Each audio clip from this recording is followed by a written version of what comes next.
सदन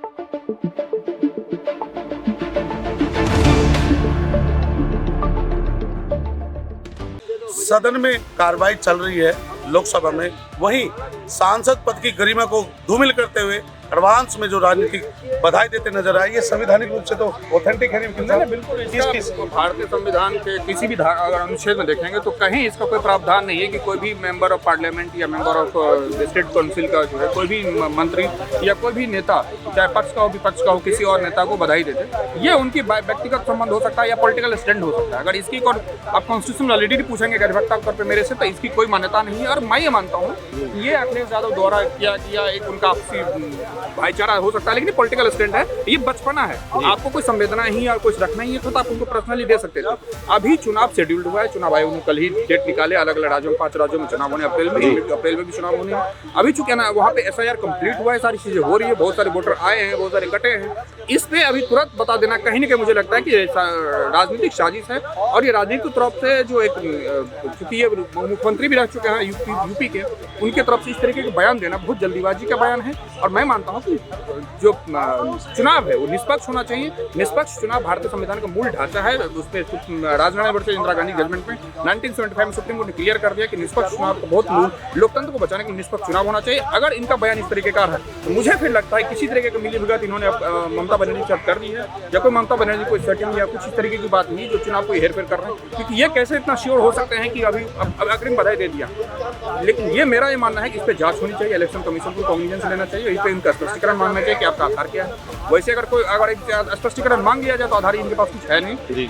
मैं मानता हूँ कि अभी चुनाव फेयर तरीके से होना चाहिए और फेयर होगा भी, क्योंकि वहाँ पे इलेक्शन कमीशन प्रॉपर है। उन्होंने अभी बंगाल के कमिश्नर को, DGP को भी तबादला कर दिया इलेक्शन, क्योंकि जैसे आपका आचार संहिता लागू हो जाता है तो पूरा जो पावर है वो इलेक्शन कमीशन ऑफ इंडिया के पास हो जाता है। उन्होंने इसको देखते हुए और इसमें पॉलिटिकल इंटरफेरेंस हो सकता है, उन्होंने दोनों अधिकारी का तबादला कर दिया। तमाम अलग अलग राज्यों में BLO और सारी चीजें उनके ट्रांसफर हो गए हैं। अब चुनाव बेहतर तरीके से हो, इसके लिए पूरा इंश्योर सरकार और कंप्लायंस वहाँ पे होगी और देखता हूँ इसमें क्या होगा। जी, मनीष यादव इस तरीके बयान देते नजर आते।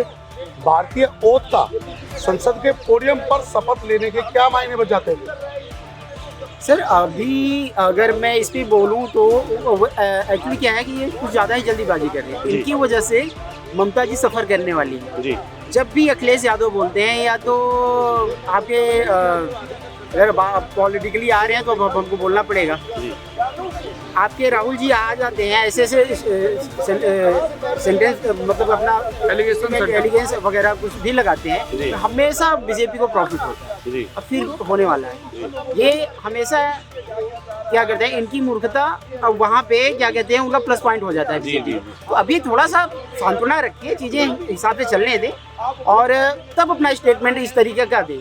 और ये हमेशा अपनी वजह से ही फंस जाते हैं। अभी बोल के ये फंस गए हैं और कहीं ना कहीं ये आगाह भी कर देते हैं। आगामी भविष्य की जो राजनीति है उसको जन जी, छोटे बच्चे सीखते हैं, ऐसे मैसेज होंगे। IT एक्ट में तो क्या इम्पैक्ट देश के नागरिकों पर पड़ेगा? सर IT एक्ट तो चलो ठीक है 2000 है वहाँ पे, लेकिन क्या है कि इस पे ये हमारी भी रिस्पॉन्सिबिलिटी बनती है, उनकी भी रिस्पॉन्सिबिलिटी बनती है, ठीक है। अब वो मुखिया है, एक पार्टी के मुखिया हैं, तो उनको भी एक गरिमा होती है उसकी, उस डिग्निटी को उनको बना के चलना चाहिए और ऐसे स्टेटमेंट से थोड़ा सा बचना चाहिए उनको। उनकी रिस्पॉन्सिबिलिटी बनती है और वो विपक्ष के लीडर हैं उत्तर प्रदेश के, तो उस गरिमा को उनको बनाना भी चाहिए। तो हाँ, तो वो मेरा मैसेज यही कि उससे थोड़ा सा बचें। और ये बोल देते हैं बीजेपी को प्रॉफिट हो जाता है। हम चाहते हैं कि लड़ाई बराबर की हो, लेकिन लड़ाई हमेशा एक पक्ष की कर देते हैं। बीजेपी हमेशा प्लस पॉइंट पे आ जाती है। आपने देखा जहाँ गरिमा उद्घोष को लेकर भारतीय राजनीति को उथल पथल का नजारा देखने का उत्तर प्रदेश से बड़ा मैसेज है। कहीं ना कहीं ये गरिमा डिजिटल भारत, विकसित भारत और शिक्षित भारत में बचपन जैसी तस्वीरें आखिर लोगों को गुमराह करती है। इनमें सुधार होना चाहिए। इन बातों को लेकर कहीं ना कहीं आज माननीय न्यायालय, सर्वोच्च न्यायालय पहुंचे हैं। देखते रहिए कैमरामैन मनोज सैनी के साथ संजीव लाकड़ा, दिल्ली समाचार डिजिटल, दिल्ली।